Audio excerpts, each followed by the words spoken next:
अस्सलाम वालेकुम फ्रेंड्स, कैसे हैं आप सब। होप आप सब बहुत अच्छे होंगे और बहुत खुश होंगे। आज मैं आपको सीमांचल के कुछ ऐसे जायकों से मिलवाती हूँ जो मेरे लिए तो बिल्कुल ही नए थे और शायद आपके लिए भी हो।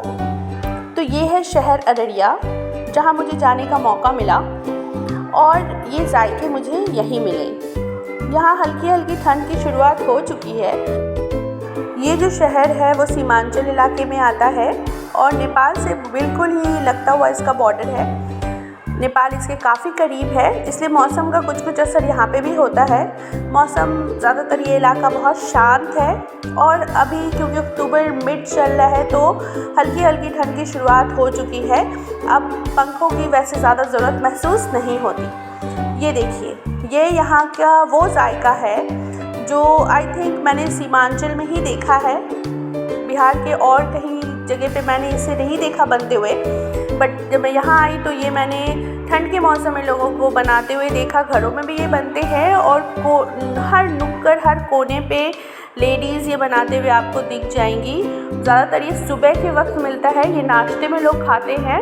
ये मीठा भी होता है जिसमें गुड़ डाल के बनाते हैं और एक फीका वाला होता है जिसे लोग मछली के साथ खाते हैं। ग्रेवी वाली मछली बनाकर उसके साथ ये खाते हैं। इसे देखने से ऐसा लगता है कि ये इडली जैसा है, बट ये इडली से थोड़ा डिफरेंट है क्योंकि जो इडली का हम बैटर बनाते हैं, बट इसमें जो है वो चावल के आटे को ये लोग सूखा यूज़ करते हैं जिसमें हल्का सा मॉइस्चर रहता है। और ये देखिए, ये बनके कितना प्यारा लग रहा है देखने में। ये गुड़ वाला है, ये मीठा है। प्राइस वाइज अगर देखें तो ये बहुत ही सस्ता है। 10 रुपये में एक पीस ये मिलता है, तो काफ़ी अफोर्डेबल है। सुबह नाश्ते में अगर आप इसे एक खा लें तो I think you are full. कटोरी में पहले हल्का सा तेल लगाते हैं और उसके बाद फिर उसमें चावल का आटा डालते हैं, ऊपर से गुड़ डालते हैं और उसे फिर वापस चावल के आटों से कवर करके ये जो पतीली में पानी गर्म हो रहा है उसमें इसे एक एक करके भाप में पकाते हैं। ये देखिए, ये दूसरी आंटी भी इसे बना रही थी और जब मैं उनके पास गई ना तो वो काफ़ी खुश हो गई और बहुत ही आराम से मुझे बताने लगी और दिखाने लगी कि मैं कैसे बनाती हूँ।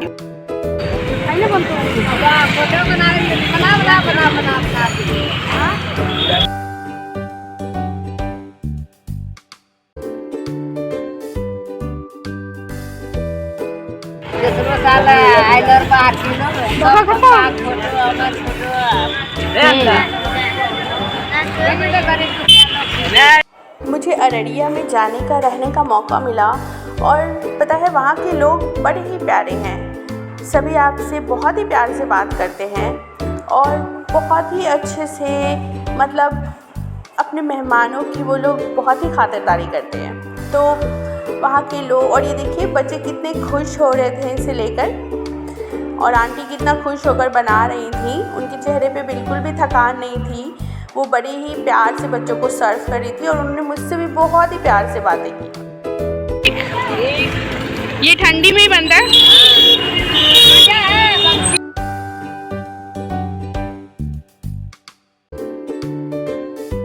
आंटी और बच्चों को अलविदा करके मैं आगे निकल चली क्योंकि मुझे देर हो रही थी, मुझे आगे भी जाना था और आपको दूसरे जायके से जो मिलवाना था। तो मैंने आंटी को भी अलविदा कहा और बच्चों को भी। और चलिए अब मैं आपको मिलाती हूँ अररिया के एक दूसरे जायके से।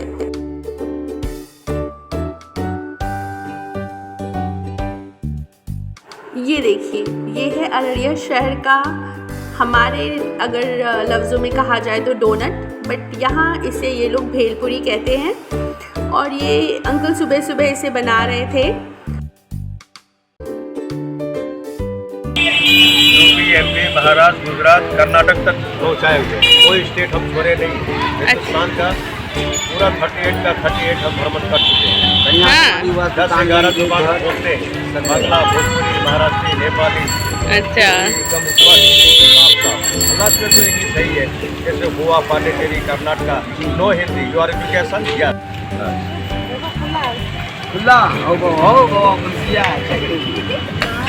इसको क्या बोलते हैं यहाँ पे? यहाँ के बेच रहे हैं। असल में ये नेपाल काठमांडू में जो है डोनट ब्रेड ही बोलते हैं। Donut bread. और हम ब्रेड के और बिस्कुट के हम और इसको क्या बोला आपने? भेलपुरी। ये जिस तरह डोनट बनता है वैसे ही ये बनता है, इसमें भी ईस्ट डाला जाता है और ये मैदे से बनता है।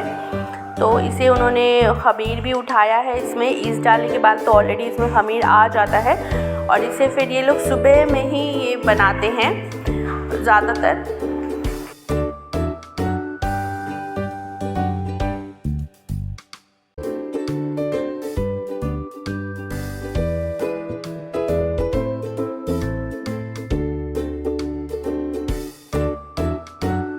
भद्रक और उड़ीसा और मध्य प्रदेश कटनी डिस्ट्रिक्ट में काम करते हैं। आसाम में भी बासुगा, बोगाईगांव, बरपेटा, जयपुर, उदयपुर, बंगाल में कलकत्ता, दुर्गापुर, आसनसोल, बर्धमान, मेदिनीपुर, खड़गपुर। 25 kg का रोजाना हम माल बना लेते हैं। 25 kg। हाँ 25 kg। अगर जलसा इज्तिमा अगर मिल जाता है तो कुंटल 1.5 कुंटल एक दिन में मैदा हम बनाते हैं। अच्छा 4-5 काम करता है सेलिंग करने वाला। चलिए, थैंक यू अंकल। ये जो भेलपुरी है ये भी 2 तरह का बनता है, मीठा और नमकीन। तो ये भी मैंने अररिया में पहली बार देखा और भक्का भी। तो आप सब भी जब भी अगर कभी अररिया आने का मौका मिले तो इन चीज़ों को ज़रूर ट्राई करिए। तो चलिए, आप सब अपना ध्यान रखिए और खुश रहिए। मैं आपसे फिर मिलूँगी अपने अगले व्लॉग में। तब तक के लिए अल्लाह हाफ़िज़।